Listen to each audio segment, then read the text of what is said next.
Hey friend, John McLennan here, and in this video we're gonna dive into some juicy soloing tips here. We're gonna take apart the opening solo to Soulshine as recorded by the Allman Brothers on guitar. Now, if you haven't already seen the rhythm lesson that I did on this song, you're gonna wanna check that out as well. I'll link it up down below because you always wanna know the chords that you're soloing over when you're working on a solo. So my other video just details out the different sections, how to strum it, what the chords are.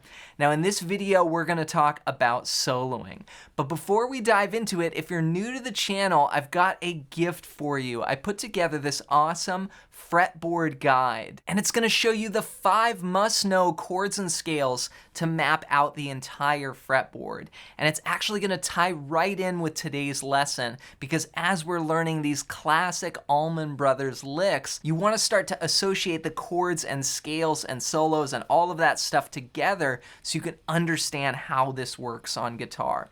So grab your copy completely for free. Just go to johnmclennan.com/fretboardguide, or you can click the first link down below. Made it easy for you, so hope you enjoy that. And with that said, let's break it down. All right, so let's start off with this opening phrase. Here's what it sounds like. All right, so this is a pickup. It starts on beat 4. We would count 1, 2, 3, 4, and start that slide. We're gonna slide into the 5th fret on the 4th string. Then we're gonna go to the 3rd string, play that note twice, and then we're gonna do this cool trick where we do a hammer to the 5th fret and then do a double bend. So we're gonna bend up, bring it down, and then bend it up again, like this. So you got that kind of, you're milking the note a little bit for that bluesy flavor. And the trick is doing that hammer on and then bending up. All right, that's the first lick. Then we go. And this goes to the 2nd string. We're gonna play 4, 6, and then you bend that 5th fret again on the 3rd string. And then you bring it down to the natural note twice, so. Now I did do a rake into that. And that's just dragging my pick down on the strings and muting it. And I let that one note, that note on the 2nd string, pop out. So far I've got.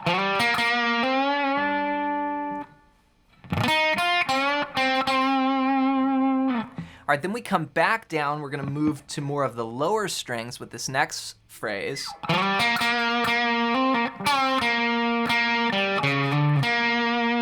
And then back up here. So we're in the key of B flat, and he keeps coming back to this B flat root note.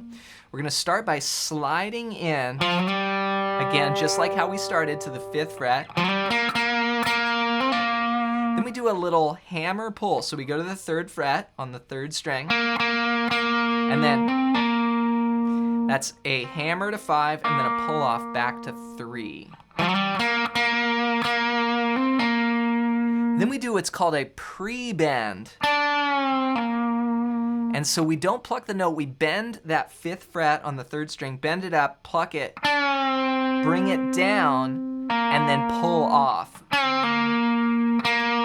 that 3rd fret. Then we go. And this is what I mean by getting down to those lower strings here. We're playing the 5th fret on the 4th string. Then we slide from 4 to 5 on the 5th string, then jump up back to that B flat root note. So.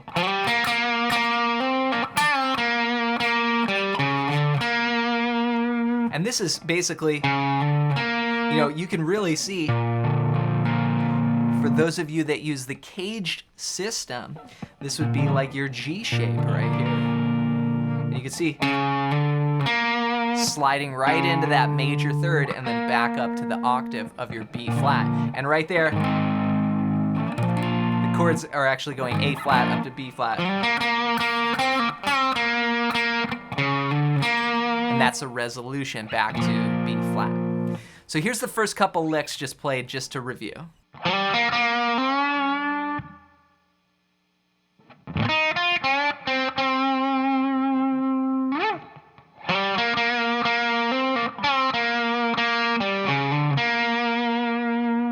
All right, then he does this cool thing where he goes up the octave, and this is where he moves to what I call the BB box, which is this classic blues sound that B.B. King would play in all the time.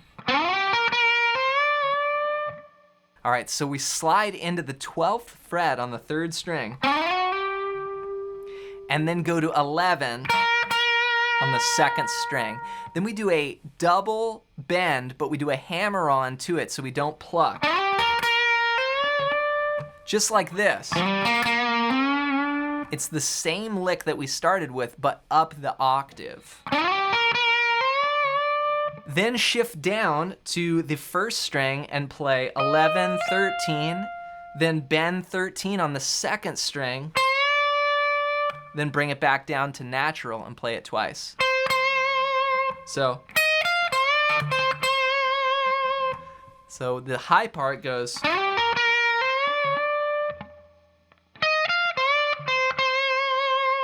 Then we do a slide in again to that kind of BB box area. Now here he goes 12, 11 on the 2nd string, then back to 12 on the 3rd string. Then we finish with this classic B.B. King lick. B.B. would play this one all the time. And this is a big bend here. You grab the 13th fret on the 1st string, and you bend that up to the 16th fret. So then you bring it down to 13 and you pluck it to a pull off to 11. Then play 14 on the 2nd string, then 11 twice. So the bend, then the pull off, then the last couple notes on the 2nd string. So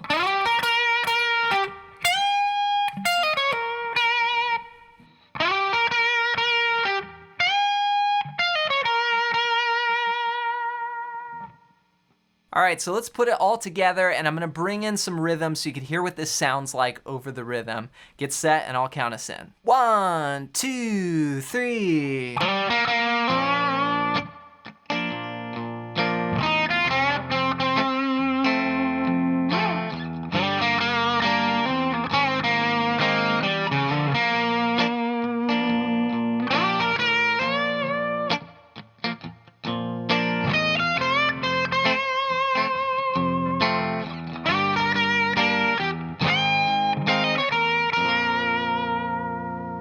Take your time with this solo, and if doing some of those big bends, like that minor 3rd bend is hard, you wanna make sure that your guitar is set up okay, and that that's actually possible on your guitar, and then it does take time to develop the strength in your fretting hand. So rewind the video and go over some of these licks and see if you can add them into your playing. Learning other people's solos is one of the most useful things that you can do to improve your lead playing.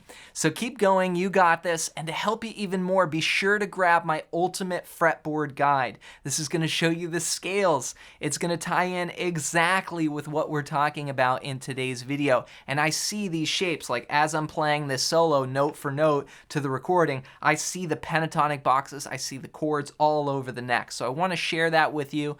You can grab your copy completely for free. Just go to johnmclennan.com/fretboard guide. As always, thanks for watching, thanks for listening. Hope you have an amazing day, and we'll see you in another video real soon.